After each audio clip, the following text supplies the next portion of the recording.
Non, mais il y a deux manières de voir les choses. La première des manières, c'est de la manière en tant qu'observateur et personne qui adore le football. Et très franchement, moi, je suis un petit peu déçu parce que même s'il a été raillé pour son style de jeu qui parfois tournait en rond, pour ses conférences de presse un petit peu insipides, parce que Jean-Louis Gasset faisait une grande partie du travail, il faut avouer que Laurent Blanc, partout où il est passé, c'est-à-dire à Bordeaux et au Paris Saint-Germain, c'est un entraîneur qui arrivait à donner une identité, un style de jeu à son équipe.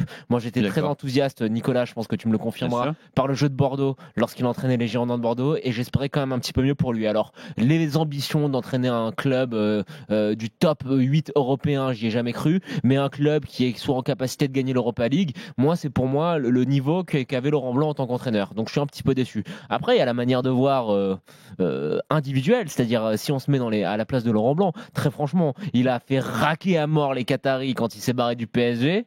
Là, il va les refaire raquer un petit coup. Écoute, elle est belle. Aussi, il amène Franck Passy avec lui. Ouais, elle est belle. Et en plus, Franck Passy, je l'adore, donc je suis très content pour lui. Ils vont prendre un beau chèque, ils vont avoir la belle vie. Ça sera pas non plus le bagne que d'aller entraîner Al Rayyan.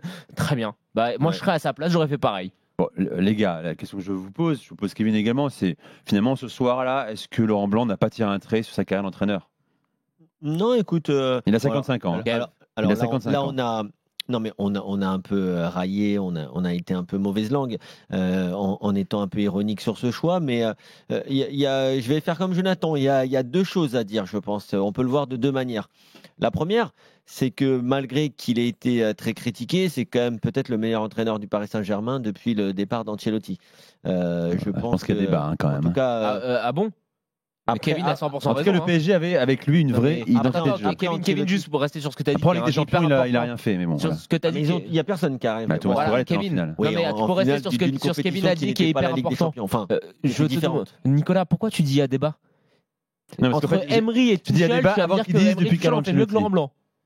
Non, écoute, j'ai réagi un peu prématurément avant qu'il rajoute depuis Carlo Ancelotti. Voilà, simplement. Après Carlo Ancelotti. Mais c'est vrai qu'avec Laurent Blanc, on savait comment le PSG jouait. Il y avait une identité extrêmement claire, un style prononcé. Mais bon, il a eu des mauvais. Il avait donné le pouvoir à certains cadres qui géraient bien son vestiaire. Il avait un adjoint qui était compétent. Un bon entraîneur, il faut aussi savoir s'entourer. Je pense qu'on l'a critiqué peut-être un peu à tort parce qu'au final, c'était sûrement la meilleure période de l'ère qatari, même si il a connu des échecs comme beaucoup d'entraîneurs. Tu sais pourquoi on l'a critiqué?